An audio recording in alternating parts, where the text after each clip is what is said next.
أهلا وسهلا بكم حبوباتي. اليوم حبيت نقدم لكم حلويات فاخرة بطريقة سهلة وبمكونات اقتصادية وموجودة في كل بيت. يعني تقدروا تديروها تقدموها لضيوفكم، وتقدروا يعني تاكلوها مع تويست شاي أو قهوة، يعني بطريقة سهلة وما تاخدش منكم وما تحتاجش لفرن، ويعني مكوناتها موجودة في كل بيت. ونحب نشكر اخواتي اللي دعموا فيها في القناة ونقولهم مرحبتين بكم. وقبل ما نبدأ نحب ندعوكم للاشتراك في القناة وتفعيل زر الجرس وضغط لايك حتى يصلكم كل جديد. بيكم معاكم تكبر قناتنا ونساندوا بعضنا البعض. اللي هو خديت 3 باكيتات من البسكويت، اي بسكويت متواجد عندكم، كل واحد 200 جرام مع بعضهم 600 جرام. طبعا طحنتهم في المطحنة، ضفت عليهم 3 معالق كبيرة من السكر الناعم.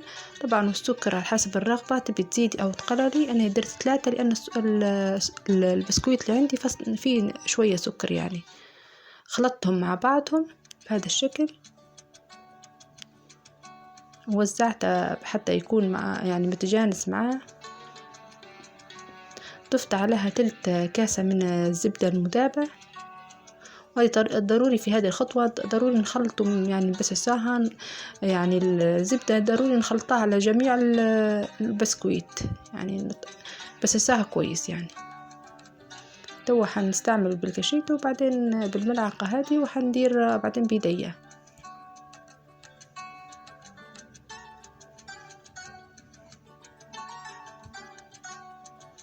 بعد ما بسستها بهذا الشكل، ضروري تكون هيك. هنضيف عليها ما يقارب 1 كاسة إلا ربع من الحليب. طبعا الحليب من 1 كاسة إلا ربع إلى كاسة، طبعا على حسب نوع البسكويت اللي مستعملينه. أنا تو كيلت 1 كاسة إلا ربع. هنخلط ونشوف، مرة تاخد أكتر مرة تاخد أقل. نخلط بهذا الشكل. أخذت مني بالضبط 1 كاسة إلا ربع. هيك نبوه زي توا الخليط هيك يتشكل معنا بهذا الشكل. طبعا حنديروا دوائر. طبعا أنا مداري أي نوع من المكسرات اللي ترغباها. أنا درت مكسرات الجوز، أي نوع من المكسرات أنت ترغباها. هنفتحها كي فتحة صغيرة ونحط فيها يعني شوية من المكسرات. ما نكترش هلبة، لأن لو كترت حتطلع يعني ما يقارب حبة يعني. هنديرها بشكل متكور هيك، مش ضروري تديروها بالميزان، ديروها بعينكم يعني هيك تكون متقاربة في الحجم. هندير معاكم واحدة تانية بهذا الشكل. أهم حاجة العجينة ما تكونش يعني تتفتت. لو تتفتت حنزيدوا لها شوية من الحليب، نكوراها حتى هي بهيك بهذا الشكل. سهلة وبسيطة، ويعني حتى تديروها كعشية لما يجوكم ضيوف أو تعرفوا إن حد بيجيكم.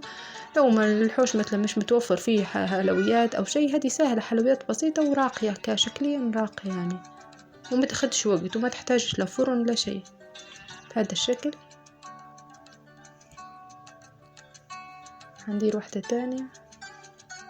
يعني أنا صراحة درتها وعجبت عيلتي وصغاري، فبديت نعتمد فيها وحسيتها يعني حتى لما يجون ضيوف نديرها، وسهلة وبسيطة وتعجبهم ويسألوني عليها ويفكروا إن أنا شاريتها يعني.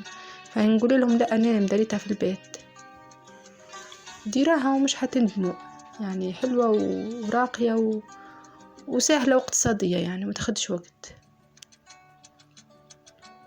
نفس الطريقة نحط فيها المكسرات. تقدروا حتى تحطوا فيها من داخل الجوز الهند، أو تقدر تحط في أي أو فول السوداني أو أي نوع من المكسرات، مش ضروري الجوز يعني. بعد ما كورتهم بهذا الشكل هيك، طبعا أنا تو سيحت شوكولاتة بيضة. تقدروا تديروها كحلة، أنا حبيت نديرها بيضة لأن حنديرها زي كريات الثلج. درتها بيضة هيك بهذا الشكل، نغمسها بالشوكولاتة. الشوكولاتة بعد ما سيحتها درت لها ملعقة صغيرة من الزيت باش تعطيها اللمعة بس هيك.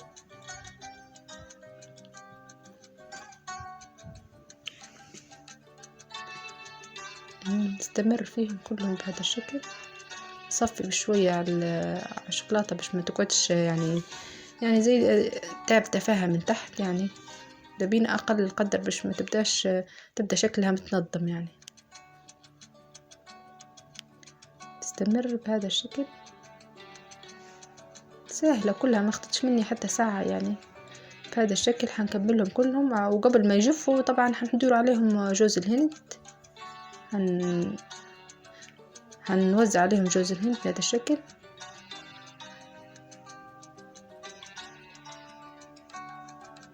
في اللي يحب يديرها بالشوكولاتة، يخططها بالشوكولاتة الكحلة، في اللي يحط عليها مكسرات مثلا فستق، أو يعني هي كل هذا. تو بعد ما غلفتها بالشوكولاتة وحطيت ورشيت عليها جوز الهند، وجوز الهند طبعا اختياري. حبيت ندير لها تشكيلة، درت لها يعني الشوكولاتة السائلة يعني، وهذه طبعا التشكيل هذا اختياري، وإن شاء الله يكون نال إعجابكم طبختي. وكان عجبتكم الطبخة وعجبكم محتوى القناة، ما تنسوش تشتركوا في القناة وتفعلوا زر الجرس وتضغطوا لايك. إن شاء الله بيكم ومعاكم تكبر قناتنا ونساندوا بعضنا البعض. والسلام عليكم ورحمة الله تعالى وبركاته.